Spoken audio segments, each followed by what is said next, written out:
अभी हुआ शायद, अभी हुआ क्या? हाँ जी दीदी, हो गया हो गया। ठीक है, फाइनली। नहीं नहीं, लाइव दीदी हो गया। हाँ दीदी, अब हो गया। चल ठीक है। आ गया दीदी। वांछाकल्पतरुभ्यश्च कृपा सिन्धुभ्येव च पतितानां पावनेभ्यो वैष्णवेभ्यो नमो नमः। श्री कृष्ण चैतन्य प्रभु नित्यानंद, श्री अद्वैत गदाधर श्रीवासादि श्री गौर भक्त वृंद। हरे कृष्णा कृष्णा कृष्णा हरे हरे, हरे राम राम राम हरे हरे। मैं सर्वप्रथम मध्य गुरु पाद में परमाराधितम नित्र प्रविष्टो विष्णुपाद अष्टोत्तर शत श्रीमद भक्ति वेदांत श्री नारायण गोस्वामी महाराज मध्य शिक्षा गुरु पाद में पढ़ने परमाराध्यतम नित्र प्रविष्टो विष्णुपाद अष्टोत्तर श्री भक्ति वेदांत श्री बावन गोस्वामी महाराज के अभय चरणार बिंद में अनंत कोटि दंडवत प्रणाम कर उनकी अहेतु कृपा की वांछा करती हूँ।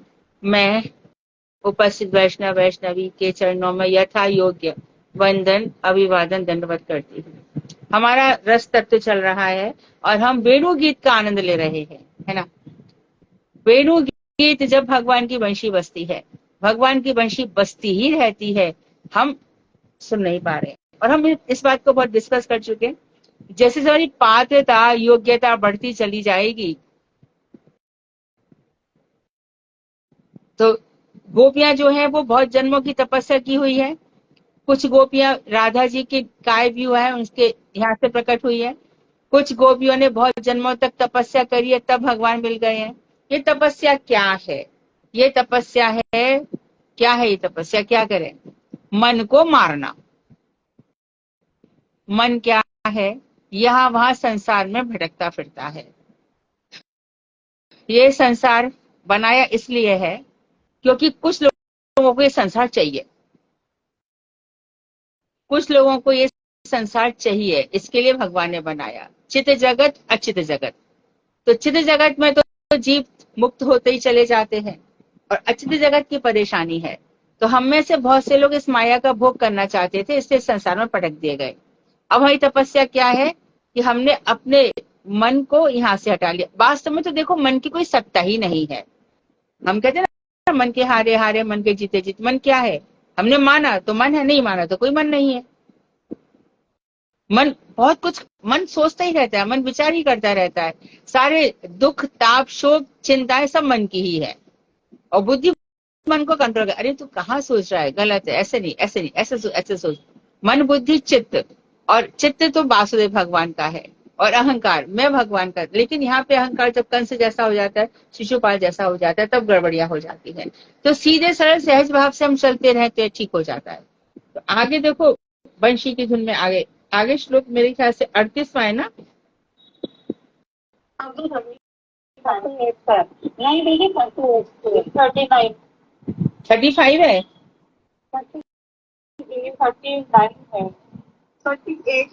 38 है ना। हाँ ठीक। हाँ तो विप्रलंभ में प्रीति का आधिक्य, जब वियोग होता है तब प्रीति और ज्यादा बढ़ जाती है। सामने भगवान श्री कृष्ण बैठे हैं तो प्रेम है, मन इधर उधर भी जा सकता है कि चलो यहाँ भी ये। लेकिन जब विरह होता है तब प्रीति बहुत अधिक बढ़ जाती है।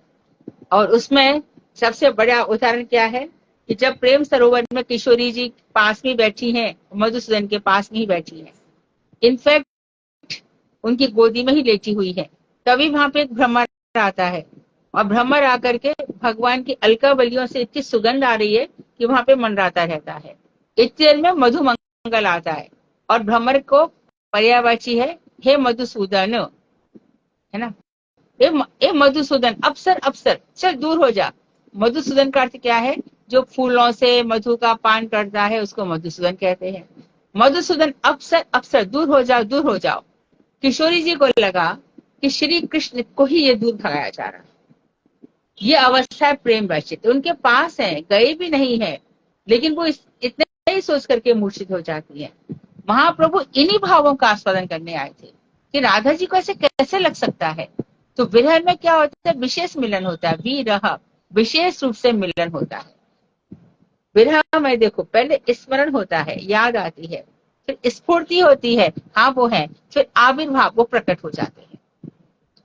तो भगवान श्री कृष्ण स्वयं कहते हैं, चेतन चेतन भी उन्होंने कहा है कि देखो मैं आता हूँ, मैं प्रकट होता हूँ, पर तुम लोग मेरा विश्वास नहीं करते हो। मैं आता हूँ, शची माता से भी कहा मैं रहता हूँ, पर तुम वहां ईशान को रख रखा था शची माता के यहाँ पे महाप्रभु ने, ईशान तुम इस घर की विष्णु प्रिया की हमारी देखभाल करते रहना। तो देखो अब बहुत ही सुंदर वर्णन है श्रीमद् भागवत दशम स्कंद 39 में।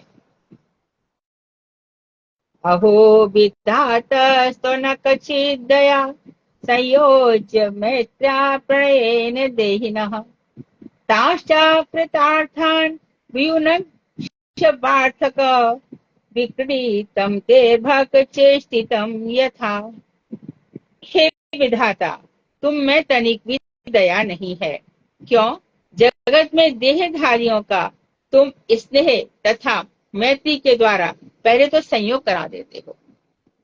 भगवान चले जा रहे हैं, अब मथुरा जा गए, तो मथुरा जब चले गए तो गोपियां क्या कह रही है, विधाता ये तुम्हारा कैसा विधान है, पहले तो तुम मिलन कराते हो और फिर उनका विरह करा देते हो। ये बात तो जरूर लगती है ना, जब गुरु जी की याद आती है। कल ही हम लोग डिस्कस कर रहे थे कि मृत्यु बनाई ही क्यों, जो जिसका साथ था उनको साथ रहने देते, पर नहीं, लड़की बेचारी को तो माँ बाप को छोड़ के ससुराल में जाना पड़ता है। ये विधि विधान ऐसे बनाई ही क्यों। तो गोपियां भी कह रही है भगवान से, पहले तो तुम मित्रता करा देते हो और फिर सबको बिछुड़ा देते हो, और फिर क्या करते हो, और फिर अकृतार्थ अवस्था में, अर्थात हमारी अभिलाषाएं पूर्ण भी नहीं होती कि उसके पहले ही तुम उनका परस्पर विच्छेद भी करा देते हो। हमारा मन भी नहीं भरा और तुम विच्छेद भी करा देते हो, वियोग भी करा देते हो। ये कैसी बात है, पहले तो मिलन कराया, अब मिलन करते करते करते समय तो लगता है, हम कृष्ण के प्रति आकर्षित हो गए, कई जन्म निकल गए, अब पूरा आकर्षण हो गए, अब जबकि हम पूरे की पूरे उनके हो रहे तो कितना विरह का चांस है। जैसे जैसे भक्ति बढ़ती जाती है, संसार के दुख ताप भी उतने ही बढ़ते जाते हैं। ये भक्ति कहाँ इतनी आसानी से होती है, यही तपस्या है। उसी समय अपने आप को प्रूव करना पड़ता है, और मानो संसार नहीं दुख दे रहा है तो अपने खुद के दुख आ जाते हैं, कितने ही दुख आ जाते हैं। कभी मानो कोई एक्सीडेंट हो गया या कुछ हो गया, पड़ जाते हैं, हे कृष्ण आज तो मंगला भी नहीं हुई, अरे ये क्या मेरे हाथ में इतना दर्द है, माला भी नहीं कर पा रही हूँ। तो ये उसमें भी भगवान का स्मरण बने रहे, हमारी अभिलाषा पूरी भी नहीं होती तो बिछड़ा देते हो। फिर कहते हैं इसमें पहले ही तुम उनका परस्पर विच्छेद भी करा देते हो, अतएव तुम्हारी यह चेष्टा बालकों की चेष्टा के समान व्यर्थ अर्थात निरर्थक ही है। तो बच्चे जैसे कोई काम करते जिसका कोई अर्थ नहीं होता, इसी प्रकार से तुम्हारी चेष्टा भी व्यर्थ है, क्योंकि हम भगवान को कभी भी भूल नहीं सकते, हमारा उनका विस्मरण हो ही नहीं सकता। ये बहुत ही सुंदर श्लोक है, ये सब बहुत सुंदर श्लोक है। आगे कहा उन्होंने, यस्यानुराग ललित स्मृत बल्गु मंत्र लीलावलोक परिरंभ पारास्गोष्ठ्याम नीता स्मनाः क्षणमिव क्षणगाभिनातं गोप्यः कथं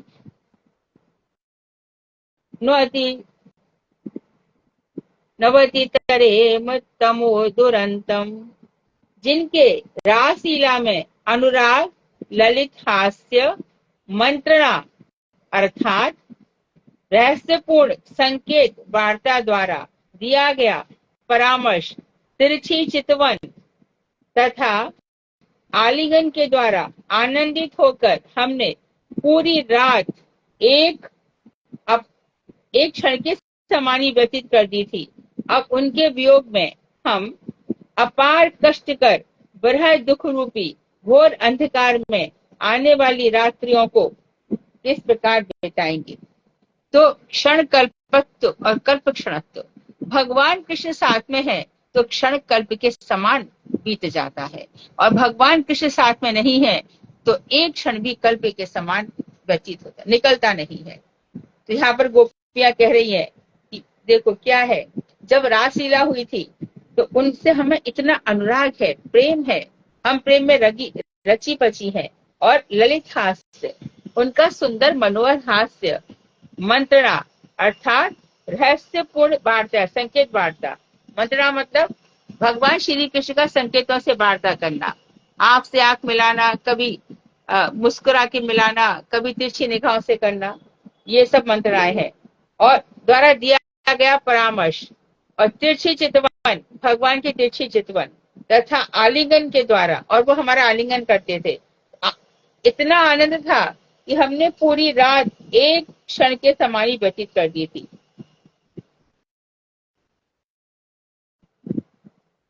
लेकिन अब उनके वियोग में क्या हो रहा है, अपार कष्टकर विरह दुख रूपी घोर अंधकार के समय आने वाली रात्रियों को हम किस प्रकार बिताएंगे। तो उनके वियोग में अब वो चले गए हैं, विरह दुख होगा और फिर ये घोर अंधकार में रात्रि। दिन तो कैसे कैसे कट जाता है, पर रात्रि में यदि पीड़ा आ गई, विरह आ गया, तब इंसान क्या करे। गोपियां उसी का विचार कर रही है।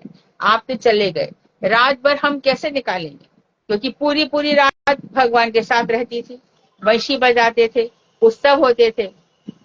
कभी ठाकुर जी नौका विहार करते थे मानसी गंगा में, कभी कुसुम सरोवर पर बहुत सुंदर सुंदर लीलाएं करते थे। धनिष्ठा भाभी रोज दोपहर को चली जाती थी, वहां से प्रसाद ले आती थी, सब मिल बांट के खा लेती थी। दिन रात कृष्ण की चर्चा और कोई चर्चा नहीं है, कहीं सब झुंड बना के बैठ जाती थी और युगल गीत गाती थी। तो यहाँ भी ऐसा ही हो रहा है कि हम घोर अंधकार में आने वाली रात्रियों को हम किस प्रकार बिताएंगे, कैसे जिएंगे उनके बिना, कैसे हम रहेंगे उनके बिना।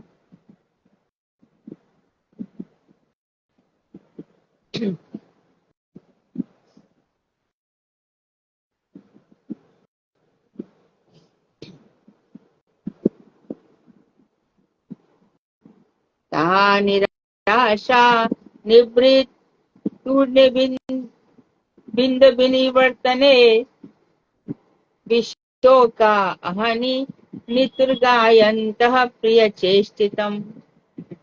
श्री कृष्ण के मथुरा चले जाने पर गोपियां निराश हो गईं तथा जहां से श्री कृष्ण रथ पर सवार होकर मथुरा गए थे, उस स्थान से लौट आई और शोक रहित होकर, अर्थात दिन रात अपने प्रियतम श्री श्याम सुंदर की लीलाओं का गान करती रहती तथा इस प्रकार अपने शोक संताप को हल्का करते हुए समय व्यतीत किया करती थी या करने लगी। अब ये वहां पर चले गए ठाकुर जी, रथ छोड़ करके, सब मूर्छित होकर गिर गई थी, सब छोटी छोटी गोपियां सब यहाँ वहां आ गई। अब क्या करती थी, ये मिल करके परस्पर प्रेम की बातें किया करती थी और भगवान के आने की प्रतीक्षा किया करती थी। आएंगे, कह के गए हैं कि परसों आ जाऊंगा, कल परसों में आ जाऊंगा। तो इससे क्या होता था, संताप हल्का हो जाता था।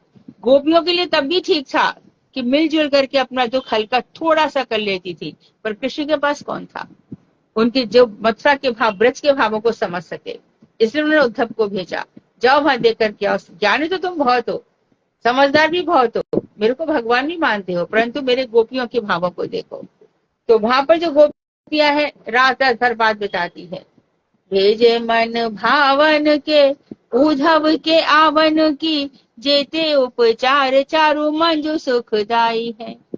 तीन के चलावन की चर्चा चलावे कौन, देत न सुदर्शन यो सुध बिसराई है। ऐसी सुध बिसरा दी हमें, सुदर्शन ही नहीं देते। जो वियोग की रातें हैं वो अपने पास कह सुन करके बिताया करती थी। कैसे, सखी देख उस दिन ये हुआ था, सखी देख उस दिन ऐसा हुआ था, सखी उस दिन ऐसा हुआ था, इस प्रकार से। 10:47-21 में श्री राधा भ्रमर से कहने लगी है, क्या कहने लगी है, अपि बत मधुपुर्य मार्या पुत्रो अधुनास्ते, स्मृति सा पितृगेहान सौम्य बंधुष्य गोपान, क्वचिदपि सकथां न किंकरीणां गृणीते। भुजमगरु सुगंधम मदघर्ण्य धास्यत् कदानु। भ्रमर गीत। भौरा आ गया। भौरे को देख करके उनको क्या लगा कि कृष्ण ही स्वयं भ्रमर के रूप में आए हैं, दूत बनकर आए हैं। तो आकर के उन्होंने सबसे पहले मूंछों पे क्या लगा था, पीला पीला, भ्रमर की पीला पीला पराग लगा होता है फूलों का। परंतु गोपियां भ्रमर में इतनी आकर्षित हैं कि उन्होंने क्या किया, ऐसी कल्पना कर ली कि ये जो भ्रमर है, क्योंकि कृष्ण के रूप में देख रही है ना, इसकी मूंछों पर गोपियों के हृदय का, वक्ष स्थल का पराग लगा हुआ है। तो आज ही जैसे वो राधा जी के पैरों पे मंडराता है, तभी वो कहती है माँ स्पृशांग्रीं सपत्ना हे मधुप के तब बंधो। अरे हे मधुप, हे मधुकर, कि तब बंधो, तू तो कपटी का मित्र है, जा हमारे चरण मत छू, जहां से आया वहीं चला जा।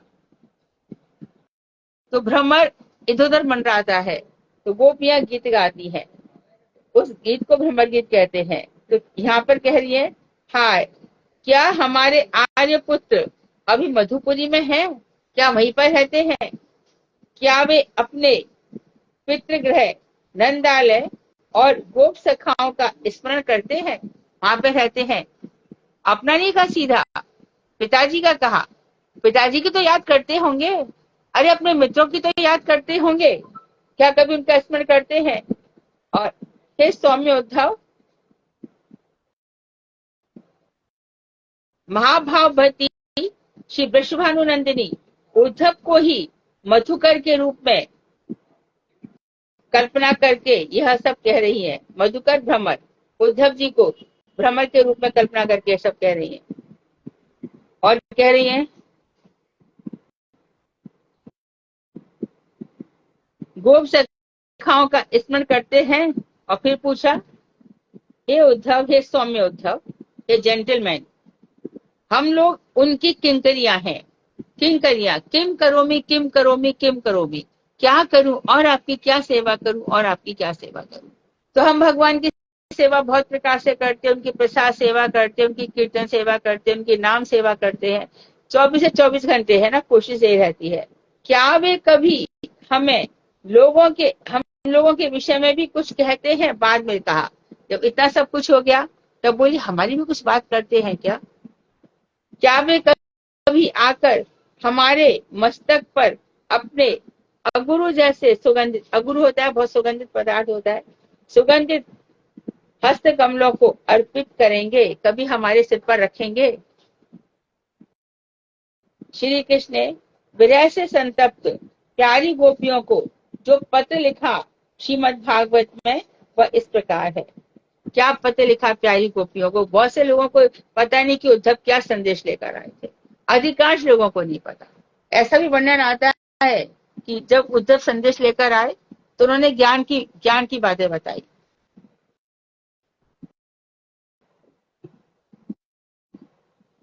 उन्होंने गोपियों से कहा, भगवान अंतर्यामी है, भगवान सबके हृदय में विराजित है, तुम उनका ध्यान करो। गोपियां बोली, है उद्धव सुन ले, मन ना भयो 10-20, क्या मन 10-20 थोड़ी होते हैं, तुम्हारे होंगे 10-20, हमारे तो नहीं है भाई। एक हुतो सो गयो श्याम संग, एक जो मन था वो तो कृष्ण के साथ ही चला गया, वो अपराध है ईश। तुम्हारे इस ईश्वर की जिसका तुम वर्णन कर रहे हो, उसको जपने के लिए हम कौन सा मन लेकर आए, ये बता दो। तो विरह से संतप्त गोपियों, प्यारी गोपियों को जो पत्र लिखा, उसका वर्णन यहाँ पर है। भगवान श्री कृष्ण उद्धव के साथ अपने प्रेम का विनिमय करना चाहते थे। देखो, जितना तुम प्रेम मुझसे करती हो उतना ही मैं करता हूं।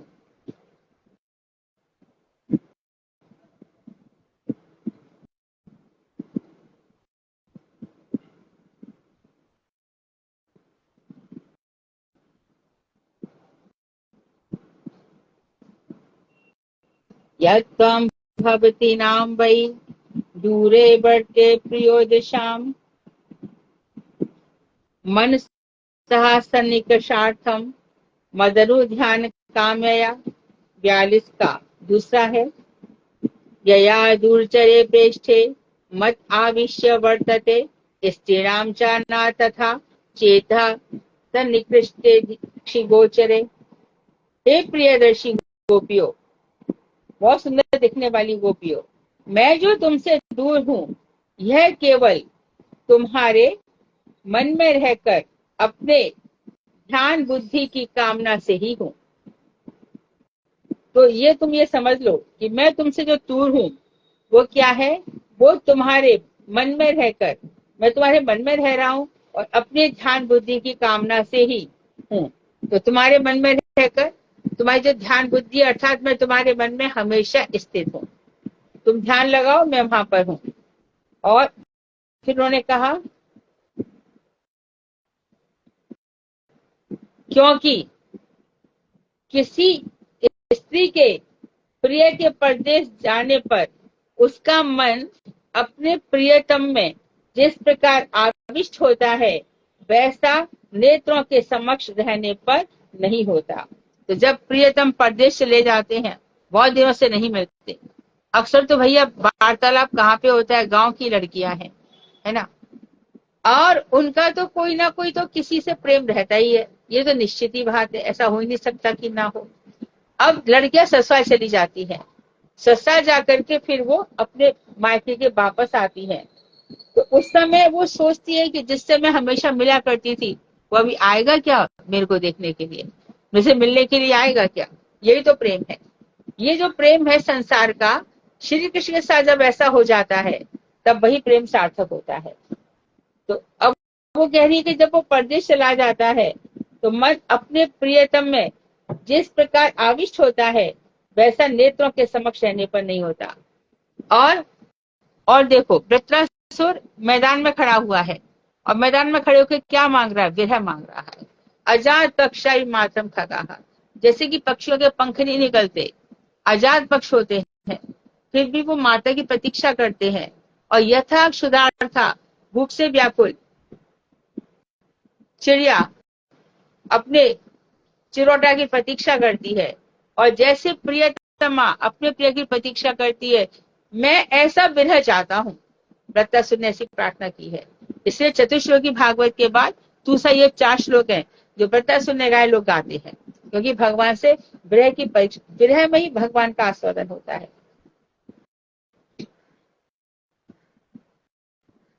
तो मैं अपने ध्यान बुद्धि की कामना से हूँ।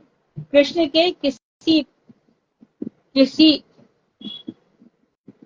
क्योंकि किसी स्त्री के प्रिय के परदेश जाने पर उसका मन अपने प्रियतम में जिस प्रकार आविष्ट होता है, वैसा नेत्रों के समक्ष रहने पर नहीं होता।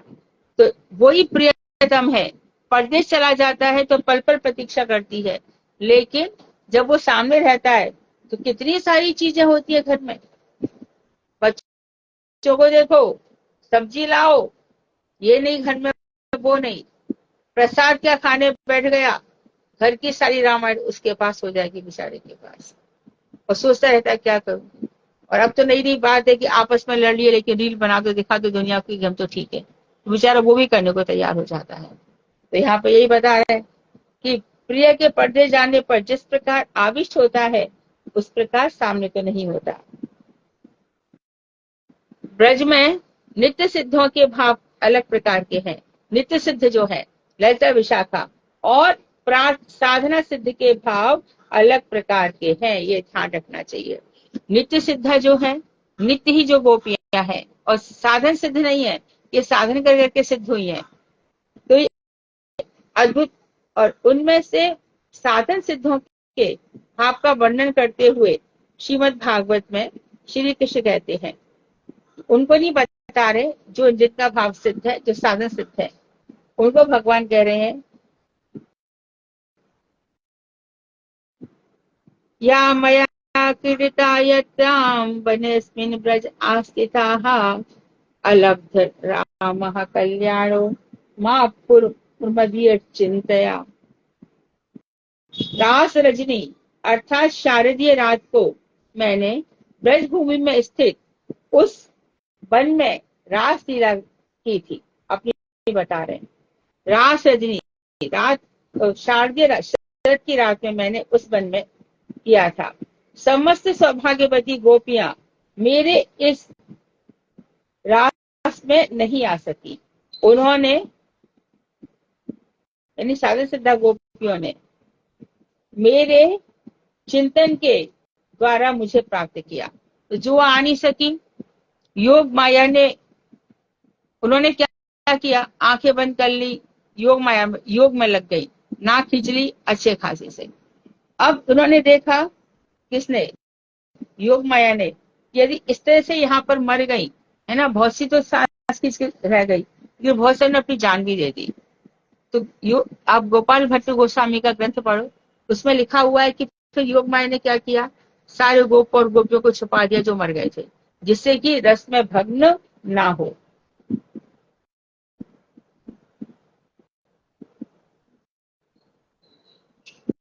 तो यह समस्त सौभाग्यवती गोपियां मेरे उस रास में नहीं आ सकी। उन्होंने, साधन सिद्धा गोपियों ने मेरे चिंतन के द्वारा मुझे प्राप्त किया था। आगे कह रहे हैं, विरह में श्री कृष्ण की प्रार्थना की तथा प्रार्थना की आशा बलवती होती है। मैं श्रीमद् भागवत में ये गोपियां कहती हैं, श्री कृष्ण की प्राप्ति की आशा बलवती होती है ब्रज में। खुद क्या कह रही है यशोदा गोपी, परम सौख्यम ही नैराश्यम स्वर्णाया पिंगला तज्ज्ञानतीनाम्ना कृष्णे तथा प्याशा दांत दुरत्यया। अब इसमें क्या हो गया, जो पिंगला वेश्या है, अब पिंगला वेश्या को क्या क्या जरूरत थी, ये कौन देख रहा था, हमारे दत्तात्रेय गुरु।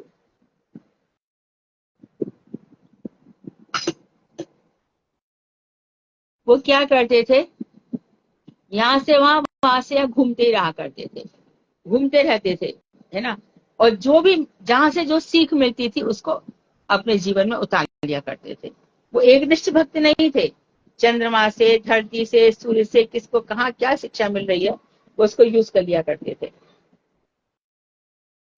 तो यहाँ पे क्या हो गया,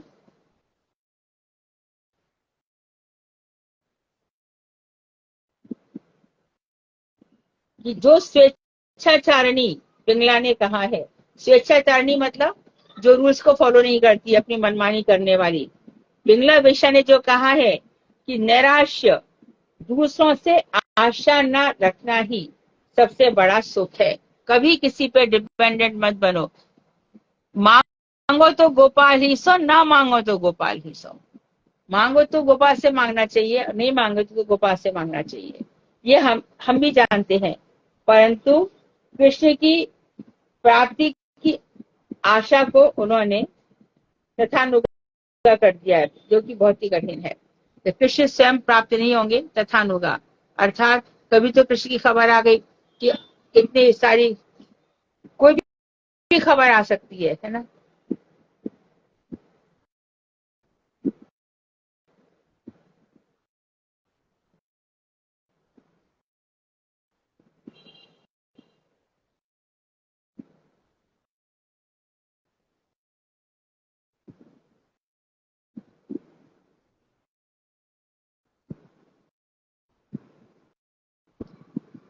ये है नेक्स्ट श्लोक, श्री कृष्ण की प्राप्ति की आशा बलवती होती है, इस पर कह रहे हैं क्या कह रहे हैं, परम सौख्यमी नैराश्यम स्वर्ण अप्या पिंगला तद जानती नाम ना कृष्णे तथा प्याशा दुरत्यया। स्वेच्छाचारिणी पिंगला ने क्या कहा कि नैराश्य दूसरों से आशा ना करना ही परम सुख है। कभी दूसरों पर डिपेंडेंट तो मत बनो। आशा एक राम जी से दूसरी आशा छोड़ दे, नाता एक राम जी से दूसरी नाता छोड़ दे। आशा एक भगवान से रखनी चाहिए, दूसरों से आशा रखने की कोई आवश्यकता नहीं है, कोई आवश्यकता नहीं है। तो पिंगलान ने ठीक ही कहा था कि नैराश्य, दूसरों से आशा ना मिलना, इसमें परम सुख है। क्यों कहा? क्यों ये हम भी मानती है, क्योंकि कृष्ण की प्राप्ति की आशा के कारण बहुत ही आशा को त्यागना बहुत ही कठिन है। कृष्ण प्राप्ति की आशा को त्यागना बहुत ही कठिन है। क्या होता है ना, कृष्ण का एक कील होती है ना, कील उसमें ठुक गई तो निकल नहीं सकती। इसी प्रकार से कृष्ण का और ज्यादा गहराई होती चली जाती है। अब यहाँ वहां सब बैठे किताब उठा पढ़ो, कृष्ण का क्या लिखा है, गोपाल चंगू में क्या लिखा है, योग माया ने क्या लिखा है, राधा रस में क्या लिखा है, ऐसे सब पढ़ने का दिन रात मन होता है। गोपियों में परकीय भाव नित्य विराजमान है। परकीय भाव किसको कहते हैं? परकीय भाव किसको कहते हैं? Anybody knows? हाँ। किसी और से शादी या पर पुरुष के साथ, हाँ, पर पुरुष से साथ प्रेम होना, वो भी अपना पति होते हुए भी पर पुरुष से प्रेम करना। गोपियों में परकीय भाव नित्य विराजमान है, अर्थात कहीं भी रहे, कैसे भी रहे, उनको अपने पति से कोई लगाव नहीं होगा, क्योंकि वो इनको अपना सब कुछ मान चुकी है। परकीय भाव में रस की अत्यंत पुष्टि होती है। परकीय भाव में रस की अत्यंत पुष्टि होती है ना। जैसे बृतासुर अहम हरे तव पादैक मूला दासानुदासो भवितास्मि भूयाः। वो जहां भी जाता है भगवान का स्मरण करता है। तो परकीय भाव नित्य विराजमान है। परकीय भाव में रस की अत्यंत पुष्टि होती है, वहां से पुष्ट होकर के आता है। इसलिए योग माया ने गोलोक तथा ब्रज दोनों स्तरों पर इस प्रकार की व्यवस्था की है। ब्रज में इस भाव को देखकर श्रीमद् भागवत के 47वें अध्याय के 69वें श्लोक में आश्चर्यचकित होकर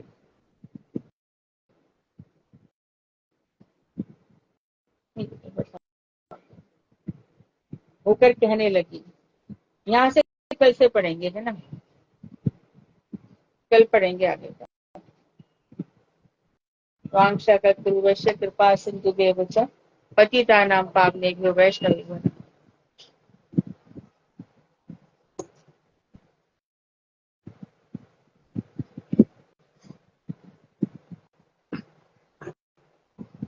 हरे कृष्णा दीदी, दंडवत प्रणाम।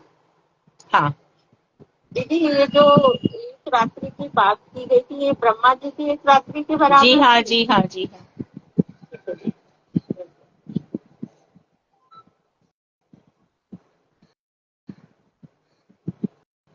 हरे कृष्णा दीदी, दंडवत प्रणाम। हाँ, क्वेश्चन भी इसमें हम आप सकते क्या कह रही हो? क्वेश्चन हम आपको सेंड कर देंगे। हाँ हाँ हाँ, मैं डाल देती हूँ। हाँ,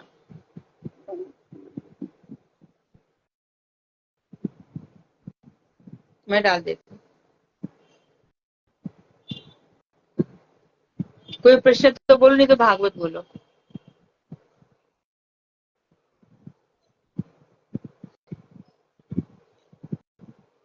हरे कृष्णा दीदी, ने बताया कि जो सौभाग्यवती होती है ना, मेरे लास्ट में नहीं आ सकती, उन सारी चीजों गोपियों ने मुझे चिंतन के द्वारा प्राप्त किया। तो दीदी, भगवान को चिंतन के द्वारा किस प्रकार प्राप्त किया मैंने? चिंतन में एकदम तदाकार हो गई थी वो, अपने शरीर को भी छोड़ दिया था। इतना चिंतन ज्यादा हो गया था उनका, एकदम योग बल में बैठ गई थी। जो आपने बताया था कि कुछ गोपियों का हाँ त्याग कर थे, जिनका जो माया ने उनको अपने प्रभाव से हाँ मुझे हाँ।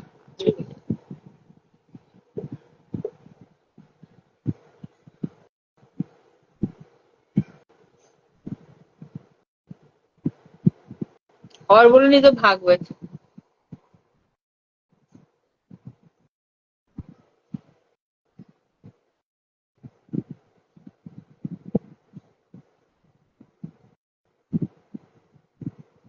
बोलो बोलो।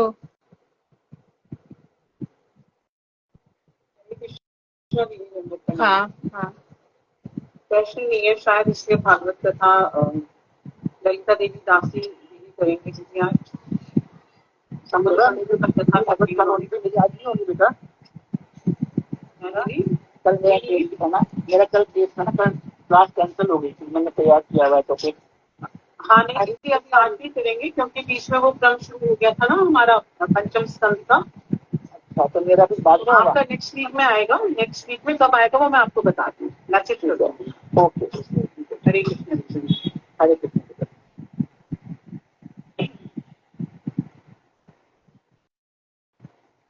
कौन बोल रहा है भागवत? मैं बोल रहा थी ललिता देवी दासी जी, पहले स्कंद और अध्याय बता दें। जी दीदी, हरे कृष्ण दीदी, दंडवत प्रणाम। मंगलाचरण। वंदेहं श्रीगुरुं श्रीयुतपदकमलं श्रीगुरुं वैष्णवांश्च श्रीरूपं साग्रजातं सहगण रघुनाथान्वितं तं सजीवं साद्वैतं सावधूतं परिजनसहितं कृष्णचैतन्यदेवं श्रीराधा कृष्णपादान् सहगण ललिता श्रीविशाखान्वितांश्च अज्ञानतिमिरान्धस्य ज्ञानाञ्जनशलाकया चक्षुरुन्मिलितं येन तस्मै श्रीगुरुवे नमः। नमो विष्णुपादाय विष्णुप्रेष्ठाय भूतले श्रीमते भक्तिसिद्धान्त सरस्वती नामिने। नमो महावदन्याय कृष्णप्रेम प्रदायते कृष्णाय कृष्ण चैतन्य नाम्ने गौरक्षसे नमः। हे कृष्ण करुणा सिंधु दीनबन्धु जगत्पते गोपेश गोपिका कान्त राधा कान्त नमोस्तुते। श्री कृष्ण चैतन्य प्रभु नित्यानंद श्री अद्वैत गदाधर शिवसत् श्री गौर भक्तवृंद। हरे कृष्ण कृष्ण कृष्ण हरे हरे, हरे राम राम राम हरे हरे। हरे कृष्ण। सर्वप्रथम मैं अपनी शिक्षा गुरु के पास सिद्धांती महाराज जी के अभय चरण कमलों में अनंत कोटि दंडवत प्रणाम निवेदन करती हूँ। उनसे अहेतु की कृपा की वांछा करती हूँ। उसके पश्चात समस्त गुरु परंपरा के चरणों में मेरा अनंत कोटि दंडवत प्रणाम स्वीकार हुई। मेरी शिक्षा गुरु परम कृपामयी भगवताचार्य श्रीमती मधु दीदी के अभय चरण कमलों में कोटि कोटि दंडवत प्रणाम निवेदन करती हूँ। आपसे अहेतु की कृपा की वांछा करती हूँ और यहाँ पर ऑनलाइन जुड़े सभी वैष्णव और वैष्णवियों के चरणों में भी मेरा यथा योग्य दंडवत प्रणाम स्वीकार है। आज मैं आप सबके सामने पहली बार कथा बोलने का प्रयास कर रही हूँ। मुझ में सामर्थ्य नहीं है, फिर भी मधु दीदी और हरि गुरु वैष्णव की कृपा से मुझे आज सौभाग्य प्राप्त हुआ है। मेरे द्वारा जो भी कथा बोलने में त्रुटि हो आप सब मुझे क्षमा कीजिएगा। आज की हमारी कथा का शीर्षक है समुद्र मंथन से पहले की तैयारियां, अष्टम स्कंद, अष्टोध्याय, पेज नंबर 769। षष्ठोध्याय, छठा अध्याय। राजा परीक्षित ने श्री सुखदेव जी से कहा, हे ब्राह्मण, भगवान विष्णु ने किस प्रकार और किस कारण से समुद्र मंथन किया था और सच्चे रूप धारण करके मंत्रांचल पर्वत को क्यों धारण किया था और देवता का दैत्यों से मिलकर समुद्र मंथन के लिए क्या क्या चेष्टा की।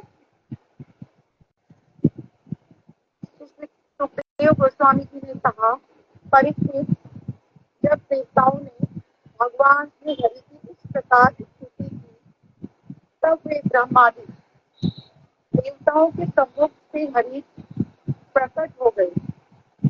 उनके शरीर की कांति ऐसी थी मानो हजारों सूर्य एक साथ उदित हो रहे हैं। इतना अधिक प्रकाश भगवान के शरीर से निकला, उस तेज को देखकर देवताओं की आंखें चुधिया गई। उन्हें आकाश, दिशाएं, पृथ्वी, यहाँ तक कि अपना शरीर भी देवताओं को दिखाई नहीं दे रहा था। तब वे सर्वव्यापक भगवान का किस प्रकार दर्शन कर सकते थे। भगवत गीता के 15वें अध्याय के 6 श्लोक में भी इसका वर्णन है। न तद्भासयते सूर्यो न शशांको न पावक यत् गत्वा न निवर्तन्ते तद्धाम परमं मम। अर्थात भगवान के धाम में न सूर्य का प्रकाश होता है न चंद्रमा का, वहाँ स्वयं भगवान के प्रकाश से ही पूरा धाम प्रकाशित रहता है। जब इतना प्रकाश फैल रहा था, तब शिव और ब्रह्मा को ही भगवान की वह अनुपम भांति दिखाई दे रही थी। और क्या दिख रहा था? मरकट मणि के समान निर्मल दृश्यमान एवं श्यामल शरीर, कमल के भीतरी भाग के समान अरुण वर्ण के नेत्र, तपते हुए सोने के समान विशुद्ध एवं रेशमी पीतांबर, सर्वांग प्रसन्न छवि, मनोहर मुस्कान, सुंदर मुख, आकर्षक भौहें, बाजूबंद से सुशोभित भुजाएं और कुंडलों की कांति से युक्त कपोल, मुखमंडल अत्यधिक कांतिमय हो रहे थे। भगवान की कमर में करधनी, गले में हार, दोनों चरणों में नुपुर सुशोभित थे। कंठ में कौस्तुभ मणि झिलमिला रही थी। तो वक्त स्थल में उन्होंने लक्ष्मी जी को धारण कर रखा था। चारों भुजाओं में सुदर्शन चक्र सदा आदि विराजमान थी। वनमाला की शोभा अद्भुत थी। शिव और ब्रह्मा सहित वहां उपस्थित सभी देवताओं ने भूमि पर लौटकर भगवान को साष्टांग दंडवत प्रणाम किया और उनकी इस प्रकार स्तुति की। अजात जन्म स्थिति संयमाया गुणाय निर्वाण सुखान वाया अरोरणिन्ने परिजन्य धामे महानुभाया मनो नमस्ते। श्री ब्रह्मा जी ने कहा, हे प्रभु, आपके जन्म एवं स्थिति का कभी विराम नहीं होता। राम कृष्ण आदि अवतारों के रूप में आपका प्राकट्य तथा अंतर्धान निरंतर चलता रहता है। आप सतोगुण, रजोगुण और तमोगुण तीनों गुणों से परे निर्वाण रूपी सुख के समुद्र और सुख से भी सूक्ष्म है। आपका स्वरूप अनंत है। आप अपनी अचिंत्य शक्ति से सर्वदा व्यापक हैं। ऐसे परम ऐश्वर्यशाली आपको हम लोग बार बार नमस्कार करते हैं। आगे ब्रह्मा जी कहते हैं, हे पुरुषोत्तम, हे विधाता, आपका कल्याण चाहने वाले मनुष्य विधियों के द्वारा सर्वदा आपके स्वरूप की पूजा करते हैं। ब्रह्मा जी आश्चर्य से बोलते हैं, ओहो, आपकी इस विश्वमय मूर्ति से मैं मुझे तीनों लोग और हम सब भी दिखाई दे रहे हैं। ब्रह्मा जी बोलते हैं, हे प्रभु, विश्व की रचना से पूर्व आप थे, मध्य में भी आप हैं और विनाश के बाद भी आप ही रहेंगे। मिट्टी जिस प्रकार घड़े की पूर्व, मध्य और अंत सभी अवस्थाओं में विद्यमान रहती है, उसी प्रकार इस जगत के आदि, मध्य और अंत में केवल आप ही विराजमान रहते हैं। इसका प्रमाण हमें चतुश्लोकी भागवत के पहले श्लोक में भी मिलता है।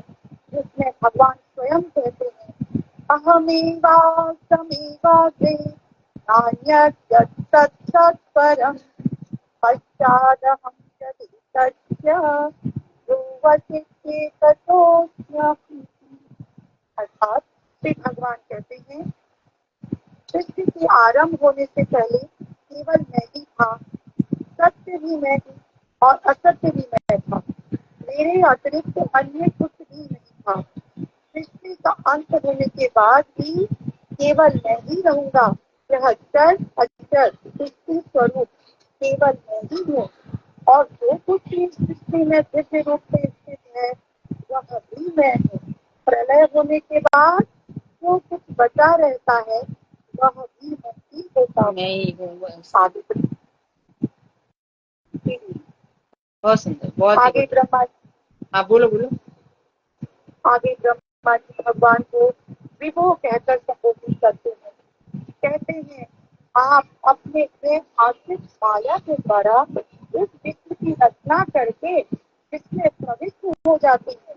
अतः शास्त्रों को जानने और मानने वाले और मनुष्यगण योग से परिपक्व हुए शुद्ध अंतःकरण से गुणों के परिणाम स्वरूप इस विश्व में प्रविष्ट होने पर भी आप एक गुणत्व का ही दर्शन करते हैं।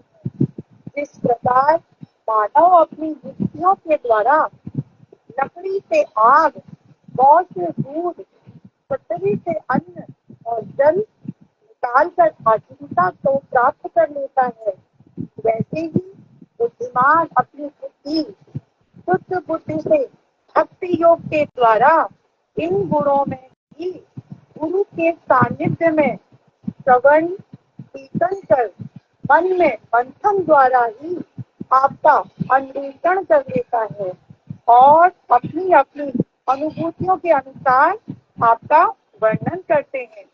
आगे ब्रह्मा जी कहते हैं हे पद्मनाभ, दावाग्नि से पीड़ित हाथी जिस प्रकार गंगा जल की प्राप्ति होने पर अन्यत्र प्रसन्न हो जाता है, उसी प्रकार आपके परम स्वरूप के दर्शन पाकर हम सब परम आनंदित हो गए और कहने लगे हैं प्रभु हमें दूर प्रकार से आपके दर्शनों की लालसा।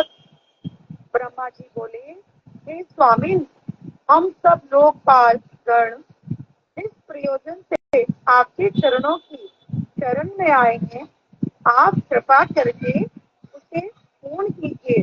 बोले हे अंतरात्मन, आप भीतर और बाहर समस्त पदार्थों के साक्षी हैं, हमारे प्रयोजन को भी आप स्पष्ट रूप से जानते हैं।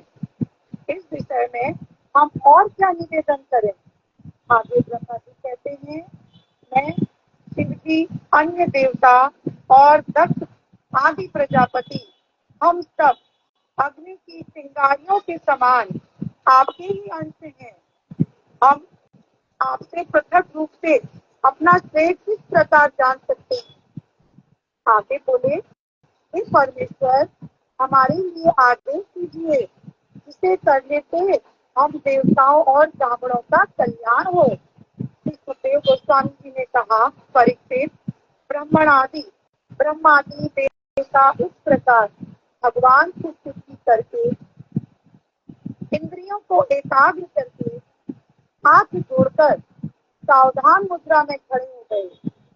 उनकी स्तुति सुनकर और उनके आगमन के कारण को जानकर भगवान मेघ के समान गंभीर वाणी से उनसे बोले। श्री सुखदेव गोस्वामी जी परीक्षित को समझाते हुए कहते हैं कि भगवान बोले राजन, यद्यपि स्वयं भगवान अकेले ही इन देवताओं का कार्य करने में पूर्ण रूप से समर्थ थे, तब भी समुद्र मंथन आदि लीलाओं के द्वारा क्रीड़ा विहार करने की इच्छा से वे देवताओं के से इस प्रकार कहने लगे। श्री भगवान ने कहा हे ब्राह्मण, हे शंभो, हे देवताओं, इस प्रकार से तुम्हारा कल्याण होगा मैं तुम्हें वही बता रहा हूँ, तुम सावधान होकर मेरी बात सुनो।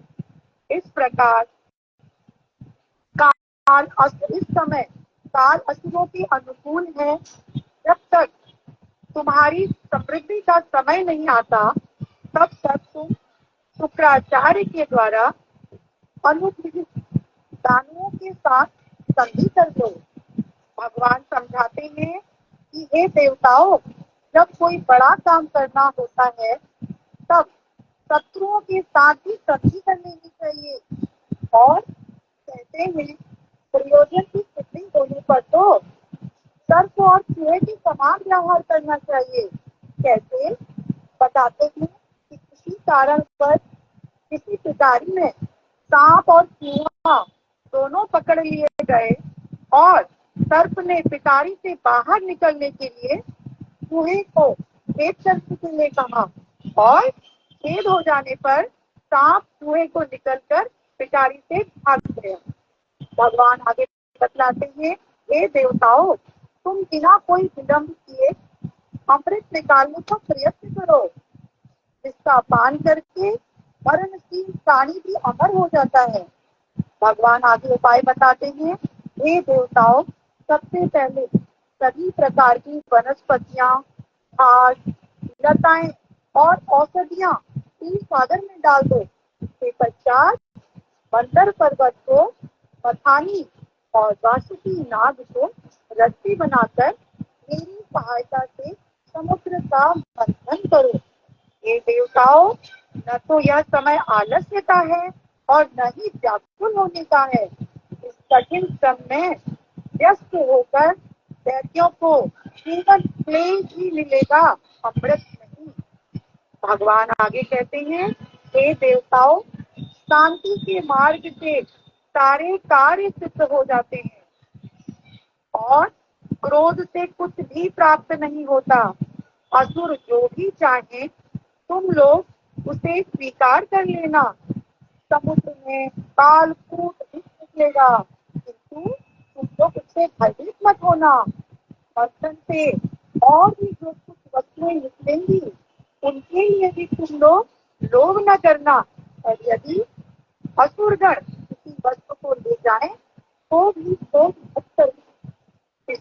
स्वामी ने कहा, हे राजन, इस प्रकार पुरुषोत्तम भगवान श्री हरि देवताओं को आदेश देकर उनके देखते ही देखते वहां से अंतर्ध्यान हो गए। इसके पश्चात भगवान को पुनः नमस्कार करके पितामह ब्रह्मा और शिव जी अपने अपने धाम पर चले गए। इधर इंद्रादि देवता राजा बलि के पास गए। दैत्यराज बलि का यश बड़ा प्रशंसनीय था। वे जानते थे कि कब संधि की जाए और कब विरोध किया जाए। जब उन्होंने देखा कि देवता अस्त्र शस्त्र के बिना आ रहे हैं तो उनके संहार के लिए तत्पर अपने सेनापतियों को रोक लिया और सारे देवता राजा बलि के पास पहुंचे। असुर सेनापतियों के द्वारा सुरक्षित और परम संपदाओं से सेवित होकर राज सिंहासन पर विराजमान थे। बलि ने अपने बल से तीनों लोगों को जीत लिया था। महाबुद्धिमान देवराज इंद्र ने मृदु एवं मधुर वचनों से राजा बलि को प्रसन्न कर लिया। उन्होंने राजा बलि के सम्मुख वे सभी बातें कही जो उन्होंने भगवान पुरुषोत्तम श्री हरि से सीखी थी। देवराज इंद्र के द्वारा कही गई सभी बातें राजा बलि को बड़ी रुचिकर लगी और वहां पर उपस्थित सभी असुर सेनापतियों को भी वह बात उचित लगी। आगे सुखदेव जी बताते हैं, हे शत्रुनाशक परीक्षित, इसके पश्चात देव और दानवों में परस्पर शपथ लेकर संधि कर ली और सब मिलकर नियमित रूप से अमृत निकालने के लिए प्रयत्न करने लगे। इस प्रकार देवताओं और दानवों ने अपने बल से बंधन पर्वत को उखाड़ लिया और सिंहनाद करते हुए क्षीर सागर की ओर बढ़े। एक तो मंदराचल पर्वत बहुत अधिक भारी था और दूसरा क्षीर सागर से बहुत दूर था। इंद्र, बलि आदि देवता एवं असुर उसे वहन करते करते इतने थक गए कि उसे सागर तक नहीं ले जा सके और उन्होंने उस पर्वत को बीच रास्ते में ही छोड़ दिया। यह मंदांचल पर्वत सोने का बना हुआ था और बहुत अधिक भारी था। उसके गिरते समय बहुत से देवताओं और दानवों का चकनाचूर कर दिया। पर्वत के गिरने से देवताओं और दानवों के हाथ पैर टूट गए। यह देखकर अचानक भगवान गरुड़ध्वज उस स्थान पर प्रकट हो गए। जब श्री हरि ने देखा कि पर्वत के गिरने से देवता एवं दानव चूर्ण विचूर्ण हो गए, तो उन्होंने अपनी अमृतमयी दृष्टि से उन्हें इस प्रकार जीवित कर दिया मानो जैसे उन्हें कोई चोट ही न पहुंची हो और न ही कोई दुख हुआ हो। इसके पश्चात भगवान ने एक हाथ में मंदर पर्वत उठाकर अपने वाहन गरुड़ के ऊपर रख दिया और स्वयं भी उसमें बैठकर देवताओं एवं असुरों के साथ क्षीर सागर के तट पर पहुंचे। इसके बाद गरुड़ ने मंदर पर्वत को अपने कंधे से उतारकर जल के समीप रख दिया और भगवान की आज्ञा प्राप्त करके वहां से चले गए।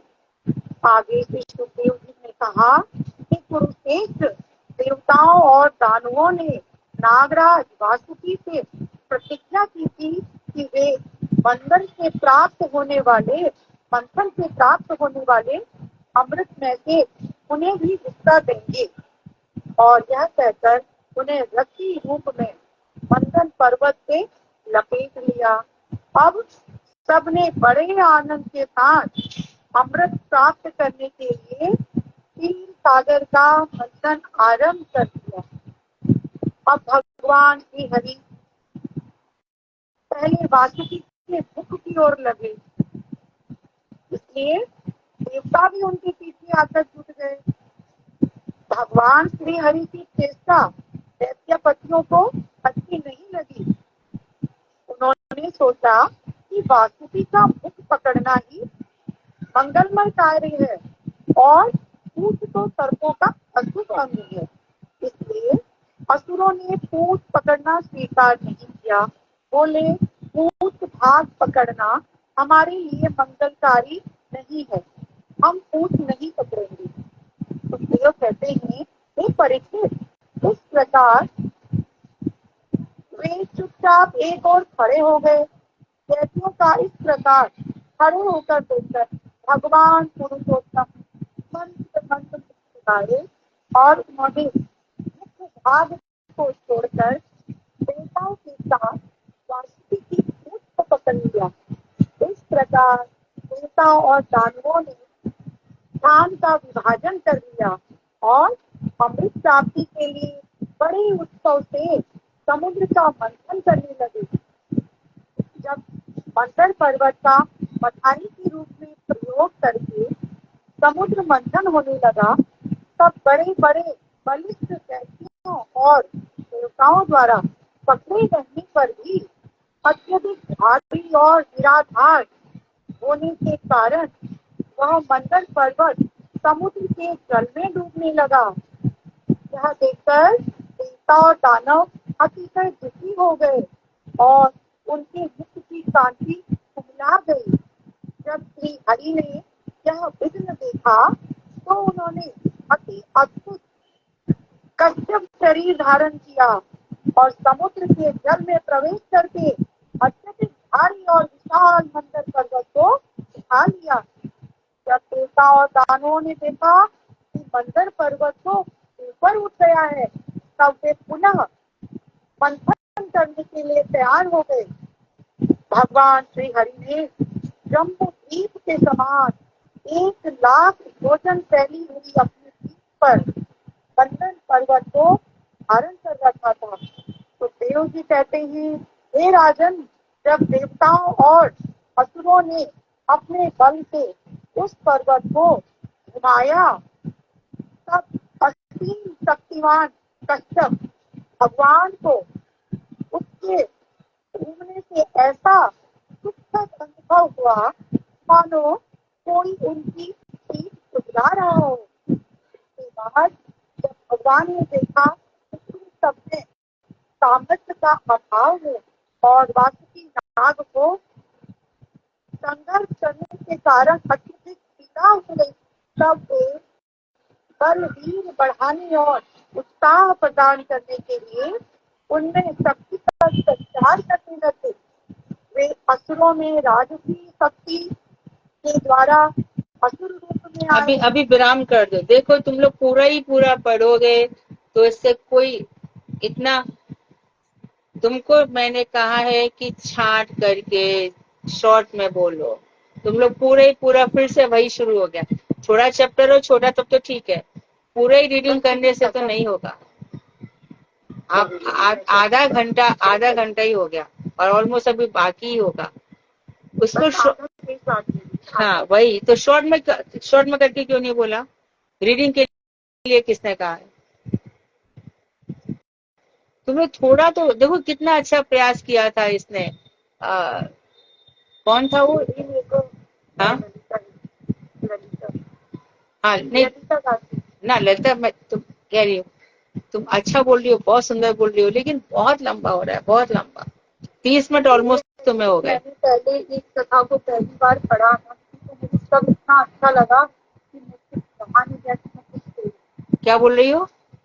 दीदी मैं कह रही हूँ मैंने पहली बार ये कथा पढ़ी अच्छे से, तो मुझे इतनी इंटरेस्टिंग लगी कि मुझे छाटा नहीं गया कि मैं इसको। हाँ तुम्हें थोड़ा सा ही सीखना पड़ेगा। कथा तुम बहुत अच्छी बोलती हो, इसमें कोई डाउट नहीं है, लेकिन थोड़ा सा कोशिश करो कि 20 मिनट के अंदर सिमट जाए। अगली बार प्रयास करूंगी। हाँ अच्छा बोल रही हो, बहुत अच्छा है, लेकिन इतना लंबा, इतना लिसनिंग स्किल होना ही चाहिए ना। पहले तो आधा पौना घंटा मुझे सुने, फिर इतना सुने, इतना तुम भी होगी तो नहीं सुन पाओगी। जो आधा पेज है उसको पूरा कर दो, पर नेक्स्ट टाइम प्लीज आपसे रिक्वेस्ट है, प्लीज 20 मिनट 15 मिनट, बल्कि सुषमा ने परसों किया था ना, पांचों चैप्टर उसने कितने अच्छे सुनाए थे। ऐसे करो ना सब लोग। भारती शॉर्ट करके सुनाती है तो बहुत मालूम है, वो याद भी रह जाता है, रस भी आ जाता है। कृपया सभी लोग थोड़ा शॉर्ट करके बोलें, एक छोटी कथा बना करके। तुम बहुत सुंदर बोल रही थी, बहुत अच्छा बोल रही थी, नो डाउट, लेकिन थोड़ा सा शॉर्ट करो। वो आधा पेज उसको पढ़ दो, जहां से तुमने छोड़ा है कि खुजलाहट होने लगी, उसको बहुत कश्यप को अच्छा लग रहा था, उसके बाद से बोलो। जब उसके बाद भगवान ने देखा कि इन सब में सामर्थ्य का अभाव है, यहाँ पढ़ दिया था दीदी मैंने, देवताओं में सात्विक शक्ति के द्वारा देव रूप में और वासुकी नाग में तमोगुण निद्रा के रूप में प्रविष्ट हो गए। यह सब श्री हरि के कार्य को देखकर आकाश में ब्रह्मा, पृथ्वी और इंद्रादि देवता उनकी स्तुति करते हुए पुष्पों की वर्षा करने लगे।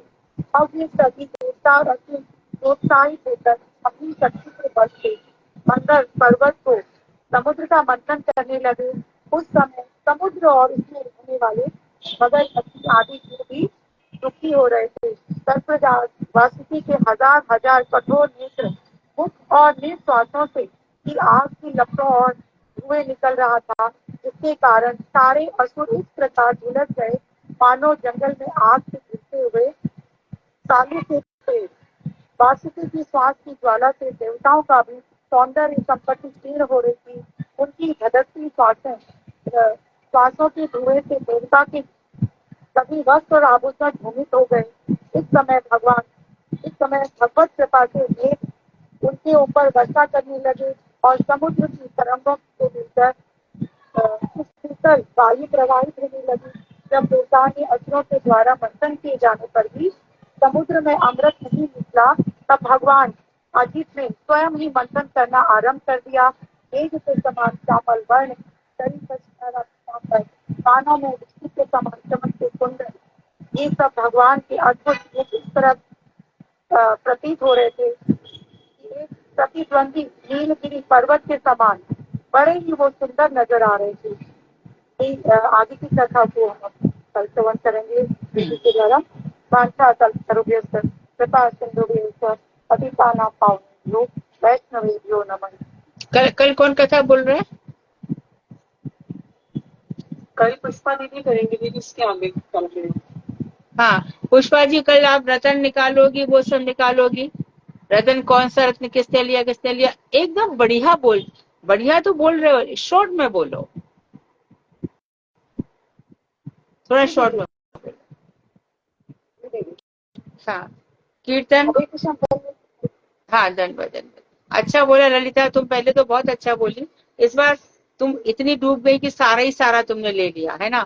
नेक्स्ट टाइम थोड़ा सा कोशिश करो। पूरा ध्यान। हाँ लेकिन मुझे लगा मैं अगर शॉर्ट कर दूंगी फिर आप मुझसे पूछ लेंगी कि इसके बाद क्या हुआ, तो नहीं तो तुमको पढ़ के याद रखना था ना, जब तुम शॉर्ट करोगी तो मैं पढ़ के तो याद रखना था ना। मैं पूछती तुमसे कि चलो मंदाचल पर्वत किसका बना हुआ था, तो मुझे सोने का, उसमें कौन सा नाग लगा, यही तो पूछ लेती और क्या बोलती। इस समय देखो भगवान के कितने सारे अवतार है। इस समय भगवान का बताओ, तुम ही बोलो, बोलो ललिता, कौन कौन से अवतार का वर्णन आया? कश्यप अवतार और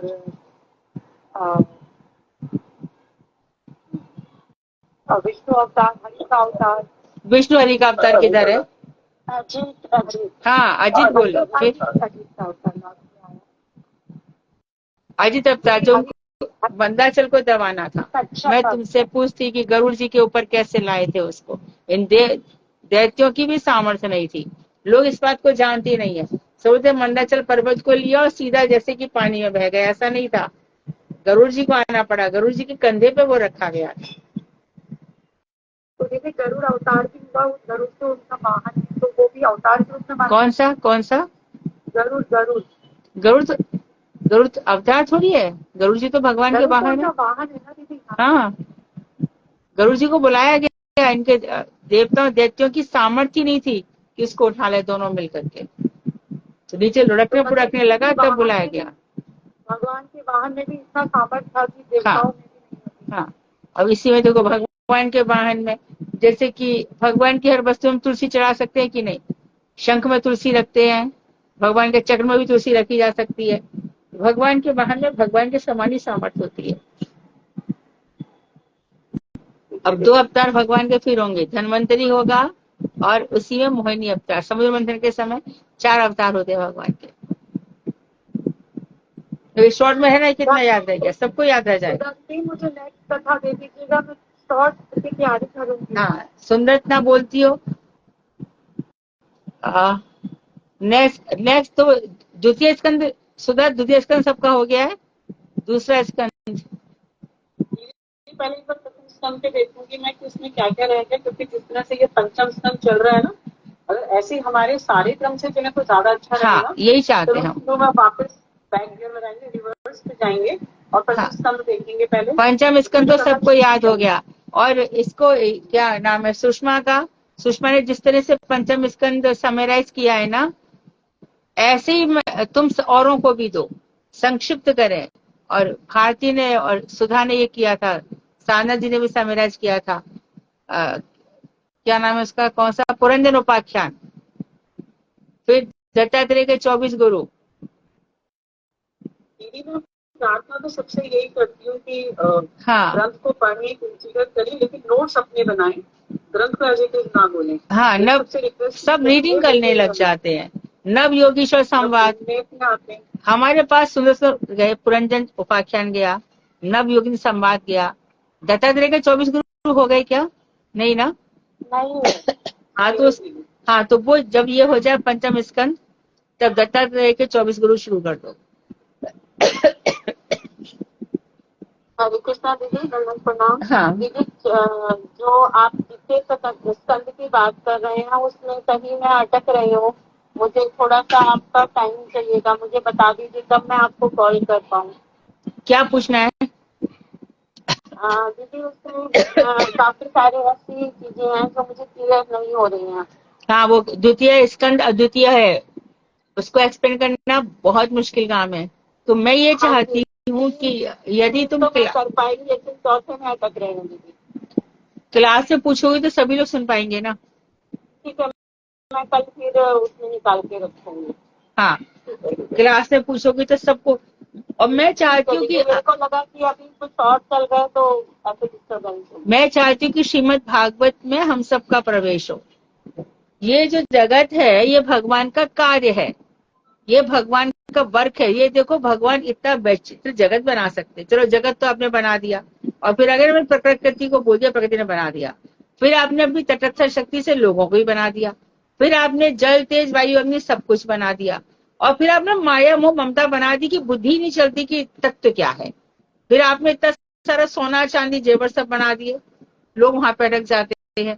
फिर आपने महल बनवा दिए, तो वैचित्र जगत की आ जाती है। उससे हट करके जो चित्त तत्व है उसको हमें समझना है, फिर हम तत्वदर्शी बन जाते हैं। जब तत्वदर्शी बन जाते हैं तभी भगवान की प्राप्ति होती है। तो इसके लिए श्रीमद् भागवत में ये सब सीखना होगा। प्रयास बहुत करते हैं भागवत को सीखने के लिए, परंतु भागवत अटक तो जाती है हृदय में पर घुस नहीं पाती है। भागवत में तुम लोग को इतना एक्सपर्ट होना चाहिए, कोई तुमसे कहे अच्छा पंचम तुमने भागवत पढ़ी है, हाँ अच्छा पंचम स्कंद में बताओ क्या क्या था। अच्छा बताओ ये यज्ञ हुआ तो कौन कैसे हुआ, कैसे शुरुआत हुई, कैसे सब देवताओं के पास गए, बलि राजा ने क्या किया, मंथन कैसे प्रारंभ हुआ, बलि राजा और इंद्र की क्या बातचीत हुई, ये सब कुछ आना चाहिए। तो एक दिन ललिता तुम इसको शॉर्ट करके बोलो, कौन सा वाला? यही वाला जो आज बोला है। ठीक है दीदी। Summarize within 18 minutes or 20 minutes. कीर्तन।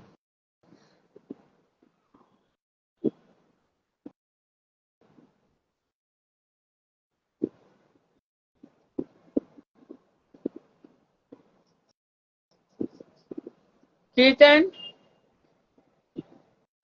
दीदी हिंदी का कर दूंगा, हाँ हिंदी का कीर्तन कर लूँ दीदी। हाँ, कौन बोल रहा है, कौन बोल रहा है? दीदी नहीं पा। हाँ, क्यों तुम्हारे सब बंगला के इतने सुंदर गाजी थी, क्या हो गया तुम्हें अभी? दीदी बंगला तो गाती हूँ, आज किसी का मन था इसलिए पूछी थी। चलो तुम्हारा मन का करो।